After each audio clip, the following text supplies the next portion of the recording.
Today's objectives are going to be to understand the natural disaster threats that your business might face. Then we'll talk about preparing your business. We'll go through the process of continuity planning. We'll talk a little about communication, communicating to your customers as well as your employees. After all of that, we'll talk about some resources and tools as a kind of a review for the day, and then we will go into talking about funding opportunities, which will lead us into the October 7th workshop, which is we're calling workshop number 2, but I have more information on it later. It is going to be on recovery and resilience, and we'll talk a little bit about energy as well there. Another thing to keep in mind today, we understand you're busy. Small business owners don't have a lot of time to put into developing extensive plans, but we hope today will show you that there's a lot of resources and tools and templates and frameworks. Stand by, Terry is joining. Okay, a lot of resources and tools and templates that you can utilize to get started. And at the end of the day, these plans can be very simple. And I mentioned our experience with the Association of Marine Industries. I met a marina manager. We were going through emergency plans, and his business had a sketched out plan of the property that showed you where flooding occurs on that property in his recollection. He'd been there for 30 years. He's a renowned person in the field, and that was how he communicated to his customers and his employees where they saw flooding on the property. And so it could be very simple like that. But the idea is to get thinking, get a plan written down, and then most importantly, communicate to your customers and your employees. So why does preparedness matter? There are 5 essential items to think about as a reason why you would prepare your business for a natural disaster. Oh, Caitlin's joining again. First is business continuity. The quicker you're back online, you minimize your loss and you keep your customers coming through the door. The goal is to open up operations as quickly as possible. Having a plan in place is important for your employee and your customer safety, not just having a plan, but also communicating that plan to them. Having a plan in place helps your financial resilience. It can reduce damage costs, but also if you have a plan in place to recover, it can make it more affordable to get your business back up and running. Finally, there's a fourthly, there's a competitive advantage. Businesses that open quickly after a disaster tend to gain customers. It's not great to always talk about competition in times of disaster, but it is a benefit to your business, and that's the case. Long-term survival, again, it's something like 40% of small businesses never reopen after a disaster, and even if they do reopen, another 25% fail within that first year. So preparedness dramatically improves those odds of your business staying open. So if you're wondering what disasters look like Danielle is joining. So if you're wondering what disasters look like in Rhode Island, we have a couple examples here. This is not the only examples we could pull. Just some of the more notable ones in my own history of Rhode Island. I remember the 2010 Pawtuxet River flooding. I remember those pictures of the Warwick Mall. I was at University of Rhode Island when Sandy happened. I was actually taking an emergency preparedness course during Hurricane Sandy, which was quite a experience. It was very much a hands-on experience. Hurricane Carol of 1954, which is probably I believe it was, if I'm correct, the most costly natural disaster in Rhode Island's history, mostly because of its impacts to downtown Providence. And then we have a bunch of ice storms and snowstorms and blizzards, but I pulled out one from the ice storm of 1973, mostly because I think the picture is really cool. So I see there's people saying hi to each other in the chat. Great, that's awesome. Feel free to use the chat as you wish. It is your space. And also, since we have 15 people now, again, I think it's great for you if you'd like to raise your hand and share your experience on something, or if you have a question, please let me know. I'll do my best to answer it. I don't know everything. And if I don't know something, I'll tell you, and we'll find some answers for you. So, poll number 1. Let me pull that up here. Where are those polls? How do I get back? Okay, so how prepared do you feel for a business disruption related to a natural disaster today? So this is your baseline. How do you feel right now? And you should see the poll up in front of you. Okay, yep, I see responses coming in. And we'll give this about 30 seconds.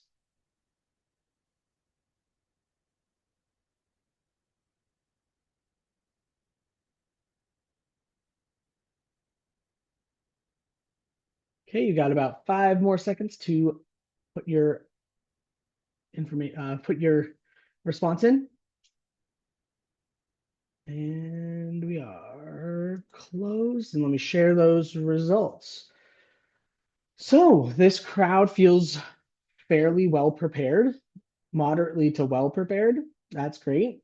And we do have 2 people, it looks like, who feel somewhat prepared or not prepared at all. So we are all over the board. What is good about today is for those of you who feel well prepared or extremely prepared, there might be some really good review in here. For those who are not prepared at all, the goal is to give you an opportunity to start to feel a bit more prepared. What we want to do today is get you thinking about your business, what does that what threats you face, and how you can start working towards a plan to address those.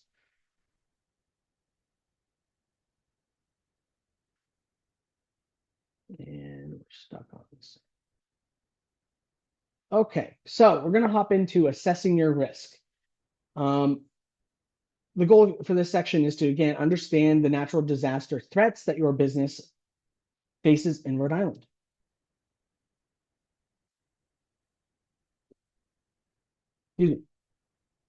So what does that mean? First off, we're going to review common threats. There's a list of threats, multiple threats that have affected Rhode Island residents and businesses. We'll go through those. You'll have your own experiences of different types of threats, so you're well aware of the risks that you face, the hazards you face. We'll talk about the steps to risk assessment, and then we'll look at some resources and tools, particularly within flooding and assessing your risk to flood. So let me just make sure no one is looking to get in before we hop into this section. Oh, let me turn off the poll. Apologies there. If you needed that last slide, this is what it looked like. Okay. Okay, so Rhode Island weather and natural disasters. As I mentioned, Rhode Island faces various threats. Let's start right off the bat with flooding, coastal flooding and storm surge, inland flooding. We've seen examples already of our large winter storms, high wind and power outages. High wind and power outages often go hand in hand, not necessarily though, but and we also see high wind events outside of storms. So and I have an example of a day that happened recently in our examples coming up. The top 5 there are the most common hazards every year, or at least regularly. We face some sort of coastal flooding event, whether it's a nor'easter, inland flooding event, torrential downpours, or high winds and power outages. Those are the most likely hazards in Rhode Island. Now, The next two, extreme heat and heat waves and drought, are things that are increasing in likelihood. We are seeing them more and more often, and there's some places in Rhode Island where those are actually much more common nowadays, especially drought. And then sea level rise is kind of in its own category. We see it now today, but it's considered nuisance flooding at the moment with king tides. Well, we have a tool that'll talk about king tides later. Hurricanes and tropical storms is something that's very unlikely or less likely. I wouldn't say very unlikely, but less likely. But they're still something that we need to be thinking about. They are major disasters, and there are ways to recover from those as well. Another area that we've listed here are public health emergencies. These are considered climate related or climate linked health emergency, disasters. So they're also listed in here. Not necessarily influenced by the climate change, but the pandemic that recently happened is a great example of a public health emergency. Probably the optimal example. So we're going to talk about those top 5 a little more in depthly, just so we have some better understanding. So we're starting off with coastal flooding and storm surge. Coastal flooding generally is caused by some sort of storm event. It generally happens in areas of Rhode Island's coastline that are vulnerable to an increase in water level rise. Generally, you could say these are from a tropical storm or a coastal storm event, but moderate events can even flood things like districts, downtowns, marinas, and small businesses. And if you're unfamiliar with what storm surge is it is actually a rise in water above your normal tide that's caused by primarily 2 factors. The first is, and foremost, is actually wind. Wind is pushing water up against the coast, and that's where you have that, where you see the 15 feet of storm surge there. Actually, I think the 15 feet of storm surge is actually including the second factor, which is actually about 5% of your storm surge is due to the low pressure system itself. It's actually a ball or a dome of water that is a little bit higher that's moving on towards shore.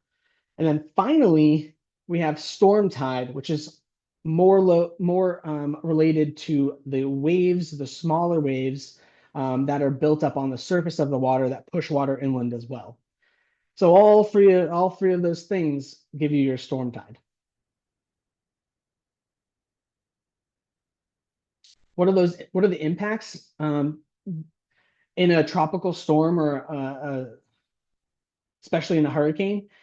Storm surge is generally the most expensive form of hazard. It is the most costly to recover from, more so than wind and other effects. Property damage, destroyed inventory, utility outages, and disruption to customer access are some of the top concerns when we're talking about business impacts. Inland flooding, making sure we're all set here. Okay. Inland flooding. This is something that's becoming more and more common in Rhode Island. I know this picture right here is from Rhode Island. I cannot figure out where it came from. I know where it is in Rhode Island, but I don't know what storm it came from. It looks like inland flooding to me, but could also be storm surge given where it is in Newport, Rhode Island. But inland flooding can cause heavy rainfall and river outages. River overflows, river outages. That can cause inland flooding. So particularly you're looking at rising rivers or wetland areas that encroach on businesses. The common damage to facilities for these are, sometimes in areas of where water is rushing really fast, it can cause destruction of property. But mostly we look at blocked transportation routes so people can't get to your business. Talk about mold and other structural issues after the water recedes.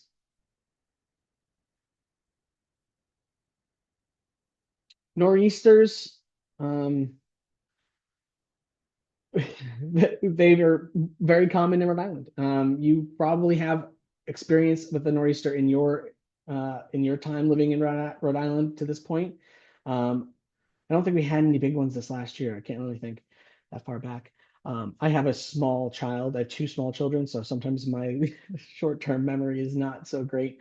Um, Nor'easters and winter storms. Primarily, the impacts are again heavy snow and ice, coastal winds, um, blocked transportation routes, supply chain interruptions, walking hazards, stress on your utilities, your heating systems, again, power outage, and then in some areas, potential for roof damage from heavy snow loads. This storm right here, which is a beautiful image of a nor'easter, it looks like a hurricane, but it's a nor'easter. That is from January 2018. It is the North American blizzard of 2018. You may also remember an interesting year that we had in 2015, I believe, where we had back to back to back to back to back to back, maybe even to back again, winter storms that left feet of snow and pretty much every weekend and disrupted lots of business for over a month. So we're not just talking about single storms, and we can talk about stacking up storms and how it over time affects your business as well. High winds, we mentioned this, even outside of major storms, Rhode Island faces damaging wind events, especially in coastal areas. This is a screen grab from April 11th, 2024. It's from Pinpoint Weather 12. And it shows a non-storm related, I believe, winds of wind gusts up to 50 miles per hour. So you can imagine there's property damage related to this, roof damage related to this.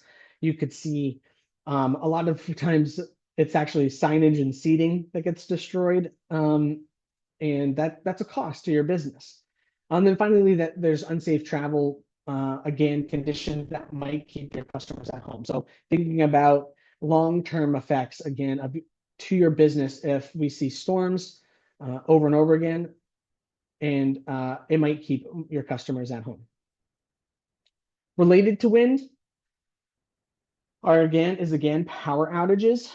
Not just wind, as I mentioned, ice can cause this too. And some of the worst power outages, I believe, in the state have been caused by a mixture of ice and wind.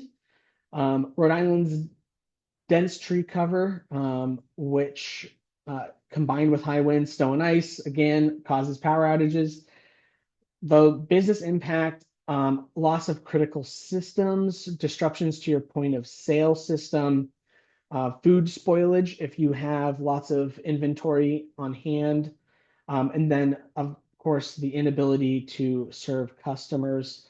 A bonus resource for you is the outage map for Rhode Island Energy. You can find it at that link. It is a useful tool to figure out whether or not you are what kinds of outages are in your area, and also it is a helpful tool to estimate how long you may be out of power.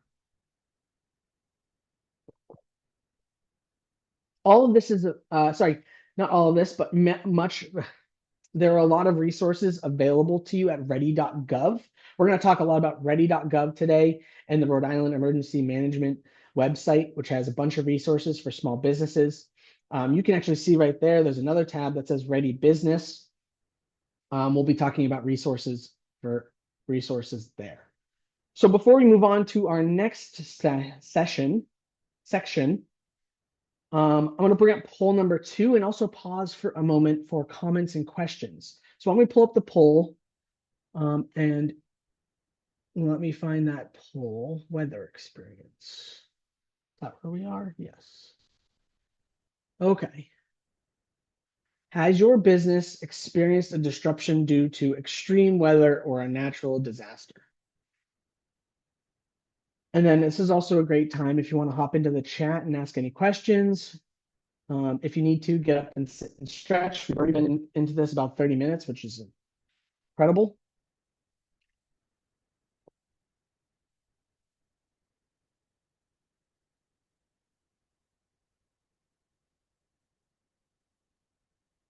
Okay, awesome. Give it about 5 more seconds.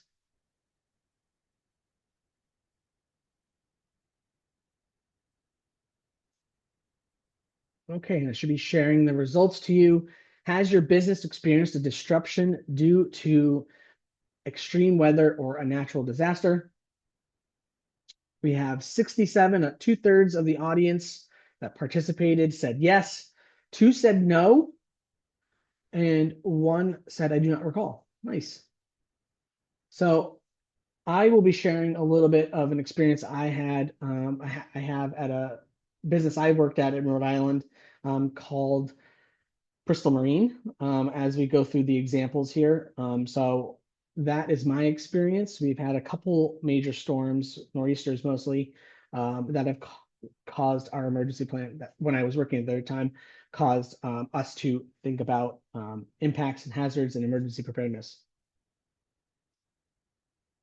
And let's stop that sharing. Apologies. Back.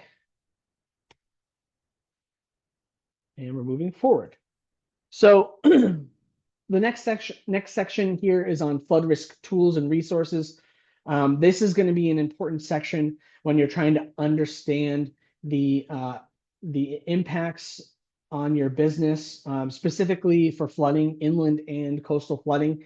We have 3 tools we're going to talk about, all of which will give you some context on how flooding affects your business. And then the last one, My Coast, that we'll talk about is also a way you can contribute to science and information in your local communities, in your state, in the state, and also provide like kind of a social media aspect, almost to a social aspect, not social media, social aspect to understanding coastal flooding. So Rhode Island floodplain viewer, we'll hop into that first. I don't see any questions. So the Rhode Island Floodplain Viewer is an online interactive mapping tool managed by the Rhode Island Emergency Management Agency, REMA, and the Department of Administration. It helps businesses, homeowners, planners, and local officials understand and prepare for flood risks. It provides up-to-date FEMA flood insurance rate maps, which are also called FIRMS, FIRMS.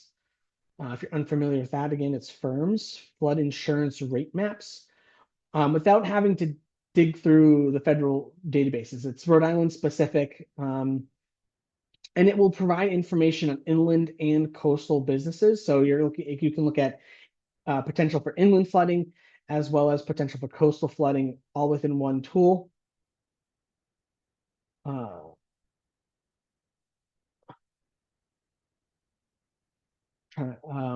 had one more thing.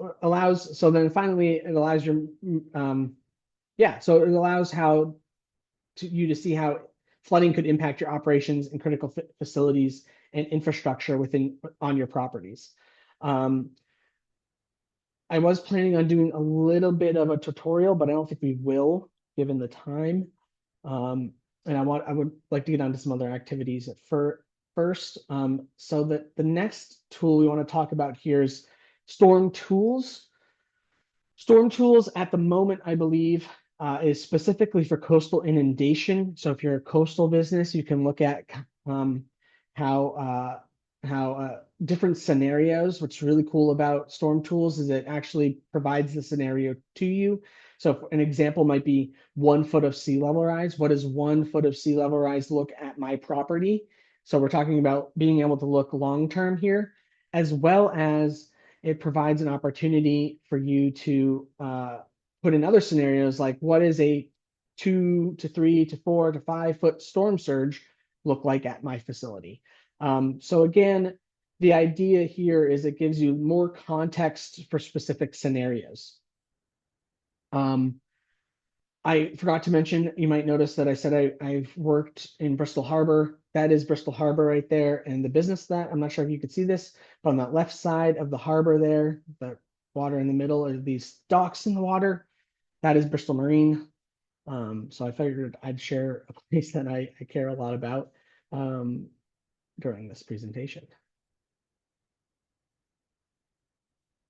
The final tool we're going to talk about right now is MyCoast Rhode Island.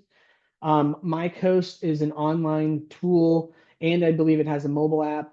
I know it has a mobile app uh, that lets people document and share observation of coastal conditions, hazards, and changes in their community. Um, I'll show you the different tools it has in a second here. But for your business, it gives you a really good idea of what coastal flooding might look like, what king tides might look like, or recent flooding. It also gives you an idea of how beaches change or erosion, shoreline changes that might affect your community as well, or your business as well. And what I mean by it gives you an idea of, it provides you real examples of what it looks like. Um, if you go to your community, you zoom in on the map of your neighborhood, you can click on these little reports, and what it does is actually pop up the pictures that were taken by someone else. I apologize, I cannot see when this picture was taken. I think it was like October or January 2024. But you can see this is Bristol Harbor. There's some flooding over I think that's Papa Squash Road. And you can see there's a lot of data behind that as well. Like this is what the expected tide was. This is what the actual tide was given the storm conditions that day. And it provides some really good detailed images on how your business could be affected or how your community could be affected by different types of weather events, coastal or coastal weather events. So what are the different tools and how does it work? First off is there's the Coast Snap, which I believe is the changing shoreline tool. There's the King Tides tool, which whenever there's a king tide, people of Rhode Island get out and take pictures of how coastal areas are flooded. And then there's the storm report, which provides information and documentation on storm damage. So how does it work? Well, you download the app, you go and you can submit photos, and then you can fill out some information about what's happening. In the background, the app, the tool, does all the data background fetching and provides that tide data and all that other information. And then it reports out in that tool that we just showed, the map. And it's really important. It's really helpful for local governments, emergency managers, and researchers who want to know how they can support you in emergency preparedness and planning.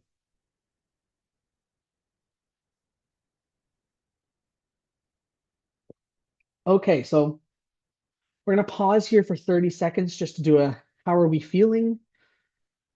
So take a moment to think about that, and then we'll do another chat activity really quickly.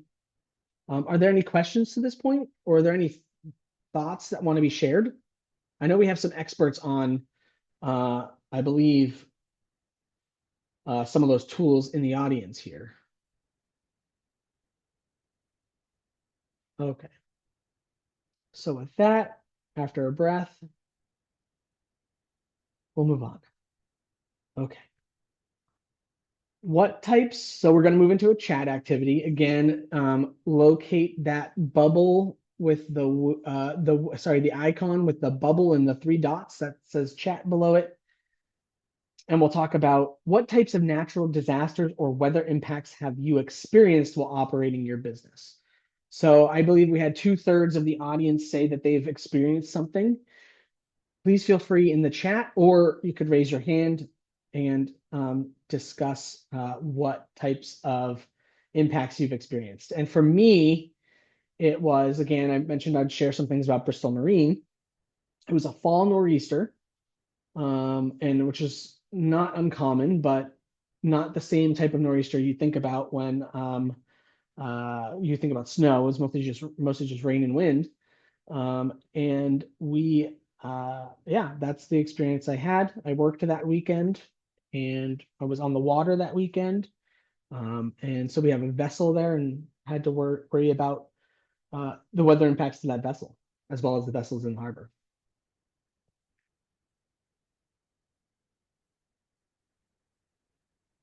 Okay. So I don't see any experiences in the chat. Again, the space is for you. Oh, Sean just popped one in there. Nor'easter related power outage. Thank you, Sean. Terry, employees unable to get to work, unsafe driving conditions, and bridge closures. Yep. Awesome. Thank you for those who shared there. Again, the chat is a space for you. Feel free to use it as you'd like. Sherry says not business, but lost part of the road in front of my house. I mean, that's a big impact. Um, Power outages from down trees. Thank you, Georgia. Okay. Really appreciate you all sharing your your experiences there. And we're good on participants. Okay. Okay, so moving on. Oh, Amy's got one last one in here. 2015 snowstorms, excessive snow, school closures, power outages, and had a truck snow out of parking lots. Yeah, I remember that. I worked at a coffee shop in Bristol. Flooding in and around family's warehouse. I mean, never mind, I'm not gonna go that far. Silvana, I see you just turned your camera on. Would you like to say something? No, I'm just reading the chat and really appreciative that people are engaging. So, mhm. Awesome. Yeah, it's great. I mean, part of these workshops is about getting other people understanding other people's experiences. And I think the more we participate in the chat, the better. So thank you all. Moving on to the next portion of the risk understanding your business risks is actually risk assessment. And we're gonna um, what we did for this presentation is kind of broke it down a little more simply into 5 steps into a risk assessment. But then we're going to share a resource in a few minutes here from Ready Business that kind of give you a better idea of how to go through the process of listing assets and listing the hazards and describing the scenarios and that kind of things. So the first step to the first step to risk assessment is identifying and listing the assets of your business. So it's things like people, facilities, equipment, and then it could be spaces, it could be um, infrastructure, those types of things. Then for each of those assets, you're going to list hazards that affect it. So it could be flooding. How would a flood, a local downpour in a river rising up behind your business, how would that affect, um, excuse me, the spaces that your customers utilize or the equipment that you have? Then you're going to describe the scenario. So this is like, again, the location, like which part of your business, which room, which uh, space on your property. Talk about, then you're going to assess the timing. How long is this effect? How long is this hazard around? How frequent is it? And then finally, the magnitude. If this event happens, just how impactful is it going to be on your business? So those are kind of the fact finding portions of it. Sorry, I mentioned frequency. Next is actually the next step is probability. So step 4 is considering the probability. How likely is each of those scenarios going to happen? And then how often is it going to happen? And then finally, um, is to take all the information you just put down and assess the overall hazard risk based and then rank, right? So it's based off of things like magnitude and frequency. How impactful is the event going to be? And then how often is it going to happen? Again, this is where you could have an analysis that's an assessment that's really, really technical, but it doesn't have to be. I mentioned the drawing on a piece of paper that just looks at what parts of the property get flooded, right, of the marina. The idea is to start thinking about scenarios in risk assessment. Certainly, you could bring in a professional and have them go through every single risk and assess it and mitigate it for you. But a simple way to get started is to follow a simple template that's already given to you. And we'll talk about that right here. So Ready Business, one of the resources that we talked about, ready.gov, has a business section, and this template is available in it. It's a risk assessment table. And again, it does exactly what we talked about. It has you list out your assets or operations. You identify the hazard. You describe the scenario. You look at opportunities for prevention or mitigation. We didn't talk about that, but that is something that's really important. You're talking about the probability, likely, low, medium, or high probability. You can list off the impacts, and then you can assign an overall hazard rating. And again, this is available for free from Ready Business, and it is available at that link. And I believe we'll share this presentation also, which will have these links within it. So we're going to do a quick chat activity. Get back into the chat. Please go ahead and list one asset of your business. So for me, an asset of working at of the business at Bristol Marine were the moorings that we had out in the harbor.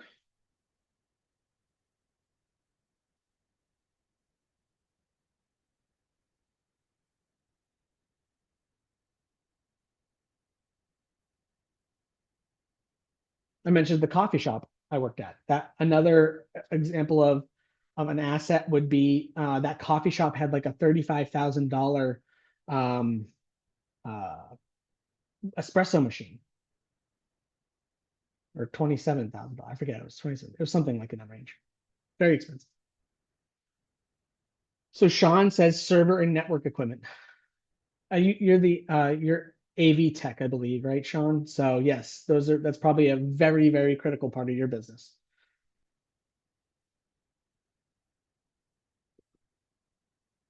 Okay, while you think on that, we're going to go, for those who are ready, we're going to move on to the structures themselves, education materials, playground equipment, building. Awesome. Great job.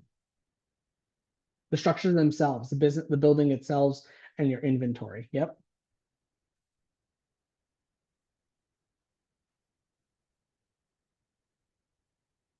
So now, as we move on, we're having someone else join us here. Terry, oh, they might have just dropped out by accident. Okay. Terry's back in. List two potential threats to that asset. Again, we're going to do this in the chat. So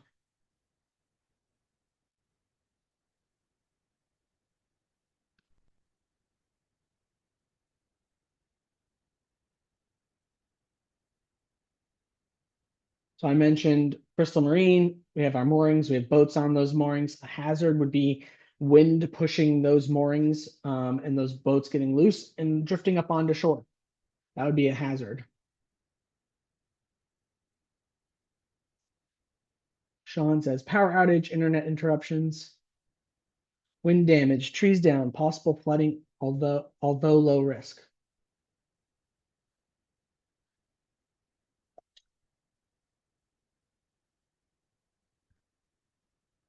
Sherry, wind damage, trees down, possible flooding. Terry, sorry, flooding, power, and internet. Amy, power outages and wind damage. Power outages and wind, very common in this group right here, it looks like. Okay, so we're skipping to the final step of our assessment here, though. But how would you describe your concern about the business asset, given the threats it may face, and yeah, its importance to your business. So we're talking about overall rating. So for me, it's customers want boats to be safe.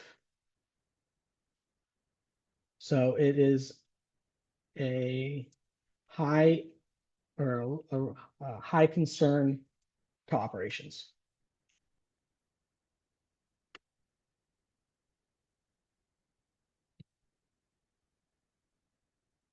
You can just say high concern.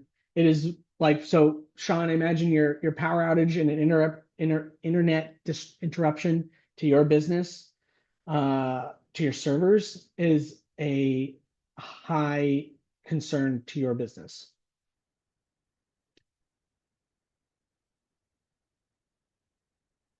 But we can work remotely. Nice. Students and families rely on school, so having to cancel is a high concern. Mhm.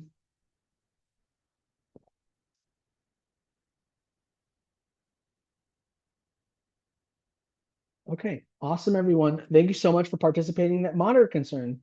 Sean says moderate concern about have UPS and backup plans in place. Sounds pretty prepared right there. So again, looking at your risk assessment, as I mentioned, it doesn't need to be overly technical. It's really thinking out the risks, the hazards that your assets or your operations face, and then doing your best to figure out potential opportunities for mitigation. So, for example, for the marina, we just made sure that all of the boats on their moorings were extra secured before a wind event. As you go through this process, you can look at how mitigation and can defer some of the risks, as well as that section there that says impacts with existing mitigation. So you can look at how it affects your people, property, operations, environment, as well. Really good resource from Ready Business. So we're going to take a moment here again for a breath, and we'll talk about the next steps. We're going to move on to prepare your business. The first two sections are the biggest, and there's a lot behind assessing your risk, a lot of information needed to be presented. So let's see. Any questions or concerns? Okay. So prepare your business. Preparing is good for business. In this section, we're going to talk about, we're going to review the 12 steps of business continuity planning. This is a resource from Rhode Island Emergency Management Agency. You'll see within that resource, it talks about hazard assessment or risk assessment. We've already discussed a little bit of that. We'll talk about communications planning, both to your employees and to your customers. We'll talk about training your customers, training your employees. Don't we all wish we could train customers? Training your employees. We'll talk about employee safety. And then we'll talk about financial preparedness, because a very important piece of this is making sure that your business is financially prepared for disaster as well. And again, the goal here is to provide you as much resources and information as possible. If you have any questions, please let me know. Terry, you have a great day. Yes, the PowerPoint will be shared. Thank you for joining us this morning. We know you're busy. We know you have limited resources. So the goal here is to provide you as many resources that are ready for you to use. And again, these can be fairly simple. The goal here is to think through how you're going to mitigate or plan for the different hazards and risks that your business faces. So business continuity planning. Preparing is good for business.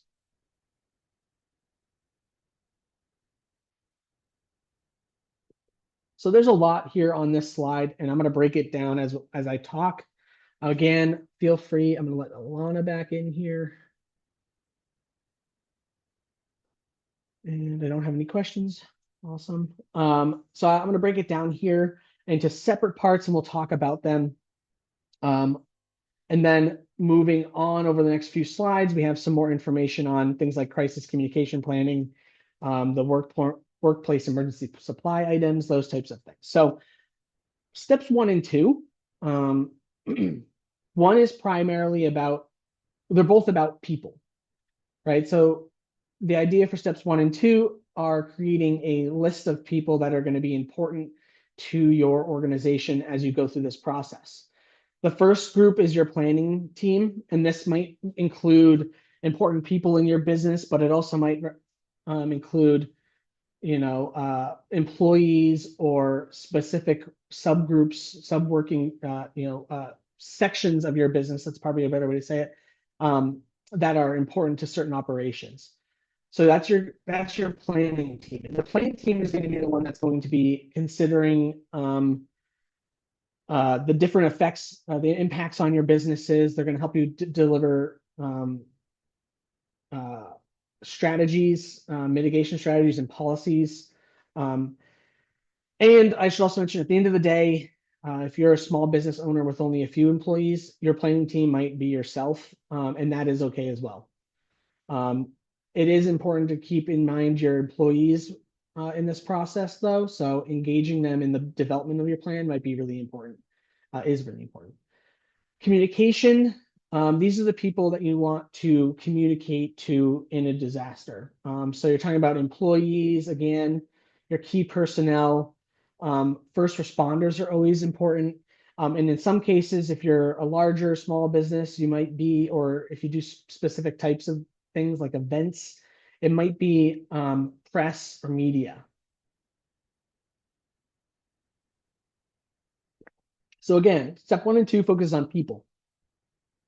We focus a little bit on people later too, but right now we're focusing on those two things.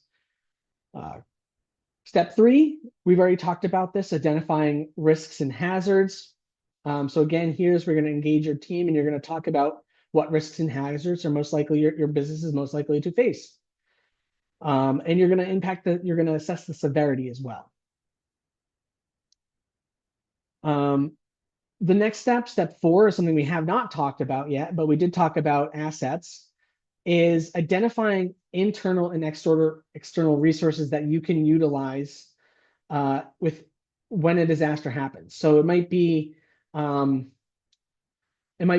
your local fire department. It might be if you're concerned about power outages and your computer systems going down, it might be a server that's offline somewhere else. Those are the types of things you want to be identifying step 4. It's all of the resources that you have to respond to an event. Step 5 is perform a vulnerability assessment. So once you've identified your resources, you've identified specific hazards, you can assess their vulnerabilities and potential threats to each of those.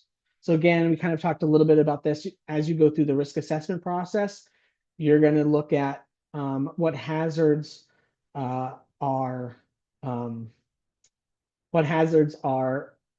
those parts of your business face. Step 6 is determining essential business functions. So the essential business functions are the ones your business depends upon the most.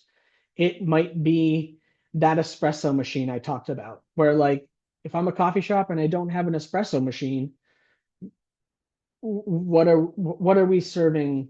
Especially if you're a high-end coffee shop, right?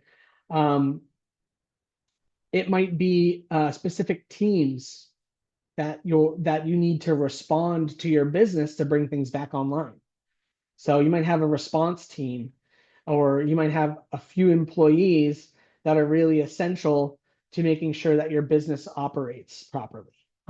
Those are all the kinds of functions you need to identify, because those are the functions you're going to want to make sure are redundant or come back online quickly. Step 7, human resources. Again, you want to evaluate your employees in a couple ways. You want to identify employees are your most important assets, right?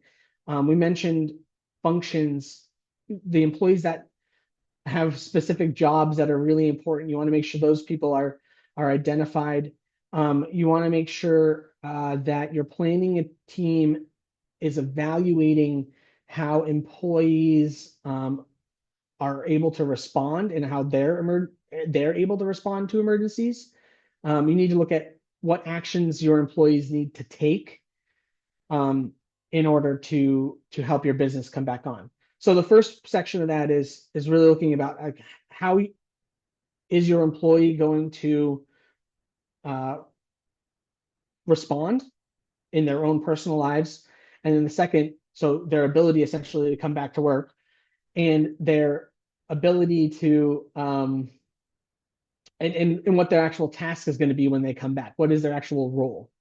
And so you're gonna have to kind of identify those types of resources, those types of human resources in your plan. So are you going to have a workforce that comes back? That's a really good question to ask. Um, and if you don't think they're going to, how are you going to address that? Develop workplace evacuation and sheltering plans. I have a resource later about Rhode Island Emergency Management Agency evacuation routes. Um, that's for outside of your business. You're going to want an evacuation plan inside your business, as well as a sheltering plan inside your business. Workplace emergency supply items. We'll talk about this, but it's really important to communicate to your employees what types of supply items are available to them, and then what things that what supplies they need to bring with them to work. There's there's we'll talk about emergency kits in a little bit here. Step 10 is to review your insurance coverages. Again, we go back to the coffee maker, the espresso machine. That $27,000 espresso machine or $30,000 or whatever it was had an insurance policy itself because it was an essential part of the business. You're going to want to look at your business in the same way. Step 11, locate and protect vital records. Again, we'll talk a little bit about this in the financial preparedness section. It might be things like insurance policies, bank account information, tax information. Excuse me. You want to make sure that those are located in a secure location that may or may not be on property. And there might be important to have multiple copies of that stuff. Data protection, storage, and recovery. A major cause of business interruption is loss of data. And so it could be things like human error, power outages. So you got to think about what kinds of backups and information recovery protection you have for data that you're storing.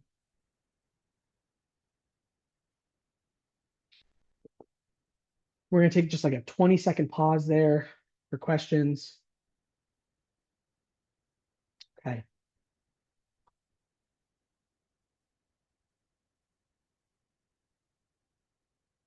Crisis communications plan. So we talked about this as step 2 for the most part. And essentially the purpose of a crisis communication plan is to make sure that you have a concise and unified message to each stakeholder that's important to your business. So it might be your customers, it might be your employees and their families, it might be news responders, news media, news responders, news media, it might be first responders, it might be government officials. It depends on your business, which groups of these people you want to engage with. So the first step is to know your audience. And again, that could be customers, employees, their families. The next step is to compile contact information, right? You want to keep this stuff in, you want to keep this accessible. And maybe you need multiple copies again. And then once you have this idea of who these people are and how to get in contact with them, you want to create messages for each audience. And it could be okay. It's okay to think about these in advance and you know, especially if it's a common thing like a power outage that you have to deal with quite frequently or nuisance flooding that you see a lot in your business. And the important thing here is to make sure that you're keeping your customers and employees and first responders safe, and that they know what's happening at your business. So when they respond or they show up, they're not putting themselves in danger. What it does is it builds trust, maintains customer loyalty, and then it actually supports a faster recovery after a crisis because you're not putting people in danger, or you're also not bringing people into a space that's not safe that might get in the way of you responding to an issue. So the messages should be consistent. And then another caveat here is if you're speaking to the media, there should be an identified person who is their role is to speak to the media. You might have a business that's large enough where you can have multiple people have different responsibilities of who they're supposed to contact, customers, employees, and their families, right? News media, first responders, those types of things. There's a lot of information again at ready.gov/business/emergency plans /crisis communication plans. I did not need to say all that out loud. You will get the link with the slide deck. There's a lot more information on that website. Training, testing, and practicing. We talked about this as step 7, I believe, under HR. Let me just go back and see if that's correct. Yes, human resources. Step 7, human resources. We talked about, oh, my bad. Training and testing and practicing. What's really important here is to make sure that your employees know what their roles are in responding to a disaster. And their role might be to evacuate. It might be to get yourself to safety. It might be something a little more important, like grab the flashlight, the fire extinguisher, and the emergency first aid kit and get to the safe space, the secure in place location, right? The important part is to regularly schedule an education and training sessions. And this one is really, again, hard for small businesses because often you don't have time when you can get your all of your employees together. Sometimes shifts need to be covered, right? And they can't just leave the shift to go to a meeting about responding to an emergency. So one tip we have here is to build it into regular updates, things like regular emails that you might send out, or if you have internal newsletters, those types of things, even though they're small, can build up over time. I do think as part of you building it into your new employee orientation is really helpful. I worked for a business once that made you memorize where the fire extinguishers were. I don't know why. I do know why, because you need to know where to grab one if you need one. Practice emergency procedures such as evacuation drills with all employees. Inspect and test and maintain fire detectors, suppressors, and life safety systems. You could tie in maintaining these systems with an announcement to your employees. Hey, we're going to have someone coming in to maintain the fire detectors and suppressors and life safety systems today. This is a map of where they all are. You'll see them walking around, those types of things. Those are really easy ways to train your employees on stuff. And then make sure that all of those resources required for your emergency and business continuity plans are ready, right? So make sure that if you need to access your plan, it's available to access for your employees, for yourself. Looking good, no questions.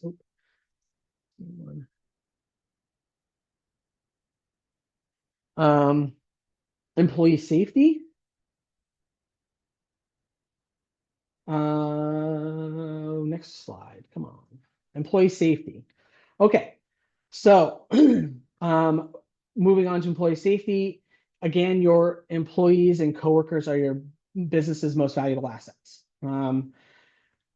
You can include emergency information, as I mentioned, in newsletters, company emails. I think it's really important to make sure you train your employees in their role, what their specific role is. And again, that could be evacuating. It could be something more important, as we mentioned. Um, you should ask all of your employees for their emergency contact information, and that should be available. Um, there are some other tips here that you can think about. Designating a telephone number that's at a location away from your primary facility, right? So away from your coffee shop that they can call to know if they need to come into work. Last thing you want is to have your employee to go into work in a snowstorm and the doors be locked and for no way for them to get in. Um, if you have employees with disabilities, you should be asking them what types of assistance they need, in addition to all the other assistance you should be providing them. And then finally, communicate with your employees what disaster supplies will be needed, and what will be provided to them. So we'll move really quickly here. What I want you to do is think about, are there any examples of practices that you have implemented in your employee safety, employees to keep your employees safe? So why don't you go ahead and hop into the chat, and I'll quickly talk about workplace disaster kits, because there are two resources that are really helpful here. So the first one is ready.gov has a household disaster kit. And these are basic emergency supply kits. Some of these things you might want to think about having available in a box and labeled for your employees at your facility. Again, this resource will be available, but it's available at the ready.gov. I'm pretty sure the section's pretty obvious, says build a kit. Pretty bold highlighted area of the web page. And then Rhode Island Emergency Management Agency has provided a business disaster supply kit checklist specifically for businesses. Again, we'll provide this resource to you, but it's a little more tailored to businesses. And I really do like how they've added in things like the important records. They've brought it down to things like site maps, building plans. It gives you a really good idea of the exact things you need. So in the chat, we see here, calling tree is very important. Doris has a calling tree. Georgia, they've reviewed the emergency procedures. They've run drills. They assigned fire captains to ID all employees in case of evacuation. Great.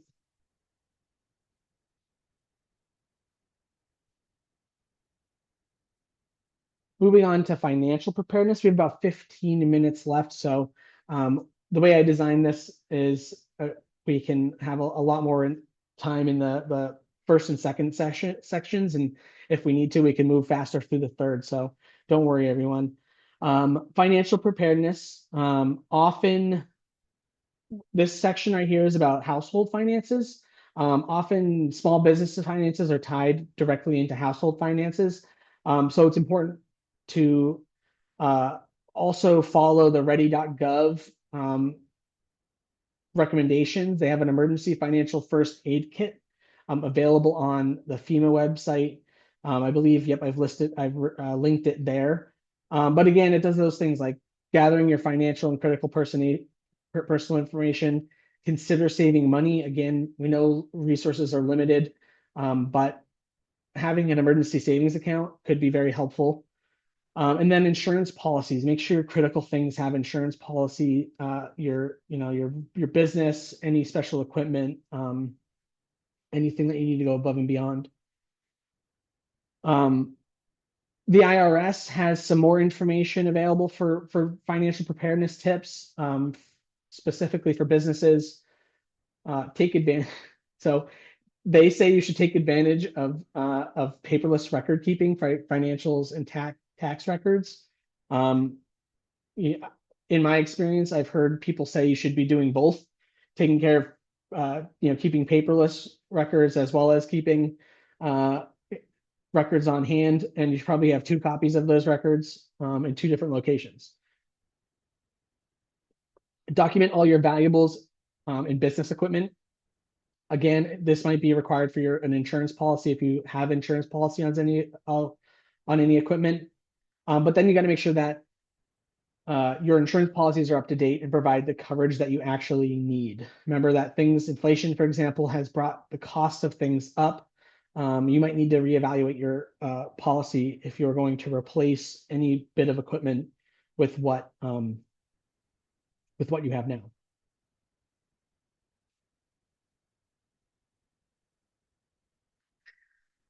Yes. And so Savannah mentioned in the chat, we'll be covering insurance in workshop 2.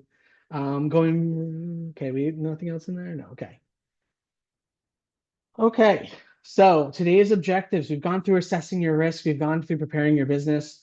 We're going to talk a little bit about frameworks the tools and resources, and this section's pretty quick.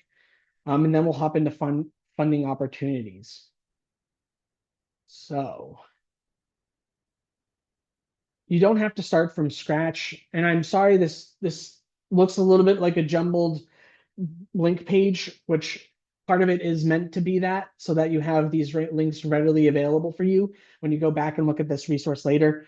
But they are in, to the best of my knowledge, the order that we presented them in during the presentation. So a reminder that we started off today talking about disasters and emergencies and what types of disasters and emergencies your business might face. Ready.gov has a lot of information on that, as well as the Rhode Island Emergency Management, REMA, main webpage. We looked at the floodplain viewer from REMA, and we looked at storm tools in MyCoast. Those are some additional tools. Rhode Island Emergency Management Agency also has evacuation maps, which might be very valuable for your business location. You should probably add that into your plan as well. And then REMA also provides weather and transportation updates.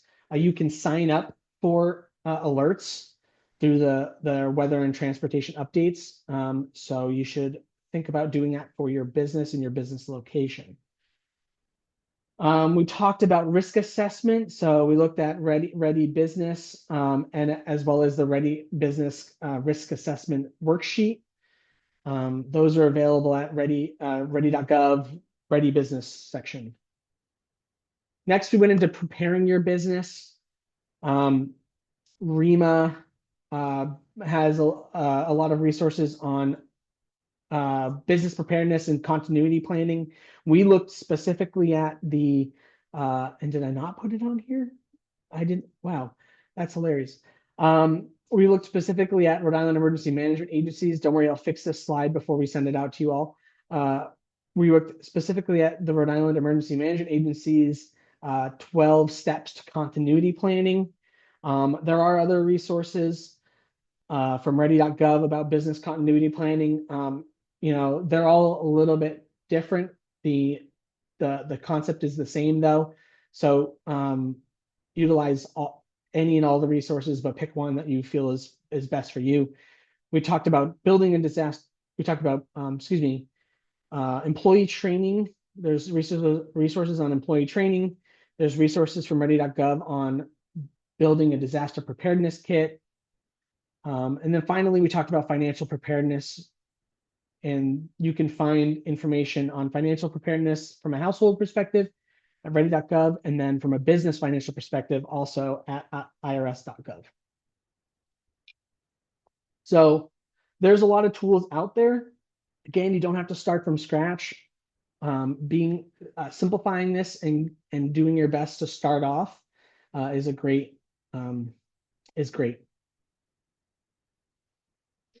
Finally, we're going to move into the last section here, funding opportunities, which should be about 3 minutes, 5 minutes. And then we'll have a little bit of time for questions. I'm happy to stick around to past our time, but I want to make sure we get through all the information before that.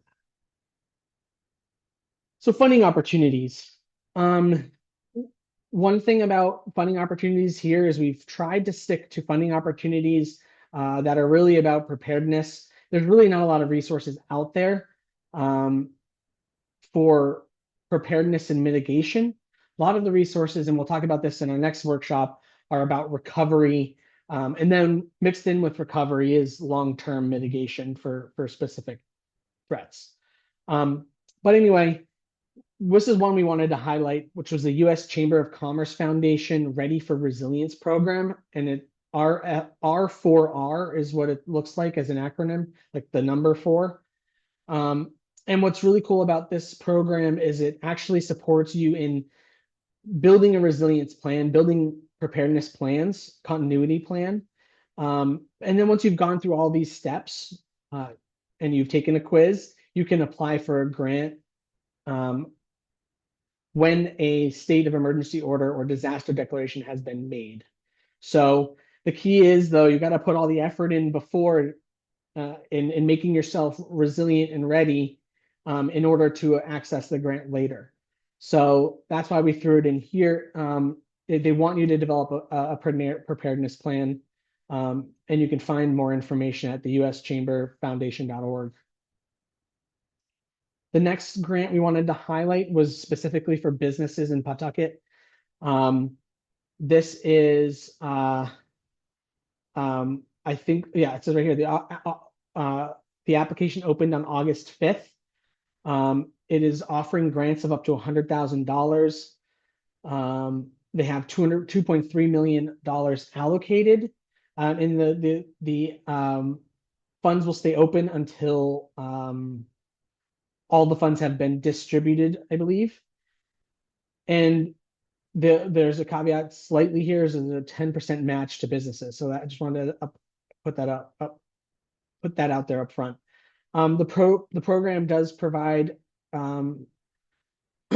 support for the following types of improvements. You can see it there: commercial or property rehabilitation, storefront and facade improvements, leasehold improvements, code compliance updates, as well as, and improving your property is in your business operations, it will increase its resilience.